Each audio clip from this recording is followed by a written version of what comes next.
لا يزال الخير حيا لا يزال إن في الدنيا سلاما وظلال أخبر الأيام أنها في وصال قم بنا وانظر لآيات الجمال قم بنا وانظر لآيات دعوت و تبلیغ کے عنوان سے شہر میں آج جو ماحول ہے بہت دکھ کے ساتھ کہنا پڑتا ہے کہ آج 2 مرکز بن چکے ہیں، جماعت 2 حصوں میں بٹ چکی ہے، اور اس اختلاف کا بہت بنیادی سبب یہ ہے کہ آج دعوت و تبلیغ کے ذمہ داروں میں سے ایک ذمہ دار نے وہ اس طرح کی باتیں کی ہے کہ جو دین سے میل نہیں کھاتی۔ اہل سنت والجماعت کے 1400 سالہ علماء کا جس بات پر اتفاق تھا اس سے اختلاف کر کے باتیں کی جا رہی، اور اصلاح کی کوشش کی گئی تو اس کوشش کو نکار دیا گیا۔ دارالعلوم دیوبند کی طرف سے جب اس پر نکیر کی گئی اور فتویٰ دیا گیا تو آج دارالعلوم دیوبند کی توہین کی جا رہی ہے۔ ان مفتیان کرام اور دارالعلوم دیوبند کے اساتذہ کرام جنہوں نے تمام باتوں کو دیکھنے کے بعد فتویٰ دیا تھا، آج یہ کہا جا رہا ہے کہ ان کو پیسہ دے کر کے فتویٰ لکھوایا گیا۔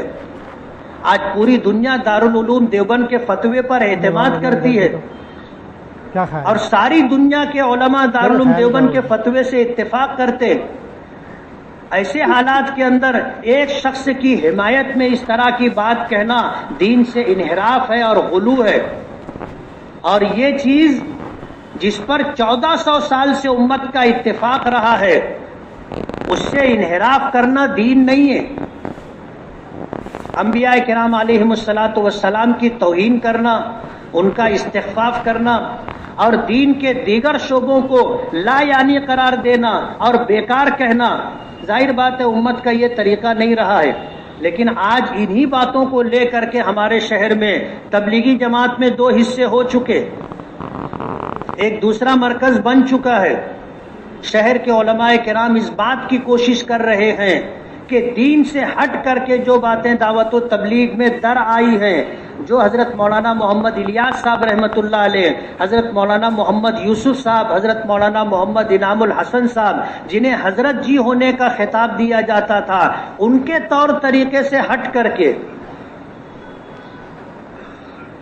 دعوت و تبلیغ کا جو راستہ انہوں نے طے کیا تھا، دارالعلوم دیوبند کے علماء کرام کی نگرانی، سرپرستی اور ان کے مشوروں سے آج اس سے ہٹ کر کے کام کرنے کی کوشش کی جا رہی۔ مدارس کو بیکار کہنا، علماء کرام کو بیکار کہنا، اور یہ کہنا اگر اصلاح کی کوئی بات علماء کی طرف سے آتی ہے تو اس پر یہ کہا جاتا ہے کہ خارجی لقمہ نہیں لیا جائے گا۔ یعنی جیسے نماز میں امام قرآن پاک پڑھ رہا ہے اور قرآن کریم کی تلاوت میں یا نماز میں کوئی سہو ہو گیا تو وہی آدمی لقمہ دے گا جو نماز میں ہوگا، جو نماز میں نہیں ہے وہ لقمہ نہیں دے سکتا۔ اگر اس نے لقمہ دیا اور امام صاحب نے لقمہ لے لیا تو نماز فاسد ہو جائے گی۔ دعوت و تبلیغ میں جو خرابیاں در آئی ہیں، جب ان کی اصلاح کی علماء نے کوششیں کی تو یہ کہا جانے لگا خارجی لقمہ نہیں لیا جائے گا، نہ گشت کرتے، نہ 3 دن اور 3 دن لگاتے، نہ سال کا چلہ دیتے، نہ زندگی میں 2 مہینہ اور 4 مہینے کی ترتیب ہے، کچھ نہیں ہے، باہر کے ہو تمہاری بات نہیں سنی جائے گی۔ اپنے آپ کو علماء سے بھی اوپر سمجھ لینا اور علماء کی توہین کرنا، استخفاف کرنا، اس طرح کا جو طور طریقہ بڑھتا چلا جا رہا ہے، ظاہر بات ہے یہ فتنوں کی ایک شکل ہے۔ اللہ پاک پوری امت کی اس سے حفاظت فرمائے۔ آج ان حالات کے اندر جب کہ مدرسے دین کی بنیادی خدمت انجام دے رہے ہیں، دعوت و تبلیغ سے جڑے ہوئے ہمارے شہر کے لوگ بولتے ہیں مدرسوں کو چندہ مت دو۔ کچھ نوجوان جو ابھی دعوت و تبلیغ میں لگے بہت پرجوش ہو گئے۔ دارالعلوم دیوبند کا فتویٰ آنے کے بعد شہر کے جن علماء کرام نے اس فتوے پر دارالافتاء کی طرف سے تصدیق اور توثیق کی، کہتے ان کو دوڑا کر کے مارو۔ یہ وہ باتیں ہیں جو ہمارے شہر میں چل رہی ہیں۔ دکھ کی بات یہ ہے کہ ہمارا شہر مدرسوں کا، مسجدوں کا، علماء کا شہر کہلاتا ہے. پورے مہاراشٹر کے لوگوں کی مالیگاؤں پر نظر ہے، اور یہاں اگر اس طرح کا معاملہ ہوتا ہے تو یہ پورے مہاراشٹر میں جائے گا، اور ہر جگہ 2 مرکز بننے لگیں گے، اور حالات ایسے ہوں گے کہ پھر ان کی اصلاح کے لیے علماء کو میدان میں آنا پڑے گا. اور جس طرح باطل فرقوں کی سرکوبی کی جاتی ہے اور ان کے بطلان کو اور حق کے خلاف ان کی باتوں کو لوگوں کے سامنے کھول کر کے بیان کیا جاتا ہے، دعوت و تبلیغ میں جو خرابیاں در آئی ہیں، علماء کرام مجبور ہوں گے ان باتوں کو بیان کرنے کے لیے. ظاہر بات ہے انتشار پیدا ہوگا. امت میں ایسے ہی انتشار کی کمی نہیں ہے. آج ہمارا دین، ہماری شریعت، ہمارا قرآن، ہمارے مدرسے، ہماری مسجدیں، ہمارے خانقاہیں، ہمارے قبرستان، ہمارے علماء اور دیندار طبقہ سب فرقہ پرستوں کی نظر میں کھٹک رہے ہیں، اور ان کو ختم کرنے کی منظم سازش اور کوشش ہو رہی ہے. اگر ہم لوگوں کے درمیان سے اس طرح کی آواز اٹھے گی جو دین کو نقصان، مدرسوں کو نقصان پہنچانے والی ہوگی، تو پھر کہاں جائیں گے لوگ؟ ایسے حالات کے اندر ذمہ داری بنتی ہے ہم لوگوں کی کہ ہم لوگ دعا کریں اور علماء کرام کی بات پر اعتماد اور بھروسہ کریں. بعض لوگ علماء کو کہتے ہیں کہ یہ کرسی کے لالچی ہیں. یہ کہا جانے لگا کہ ان کو صرف پیسہ چاہیے.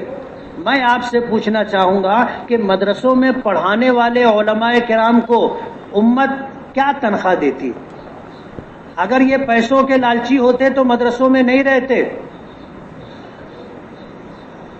4,000 5,000 پر مہینے بھر کام کرنا کوئی نہیں کرتا.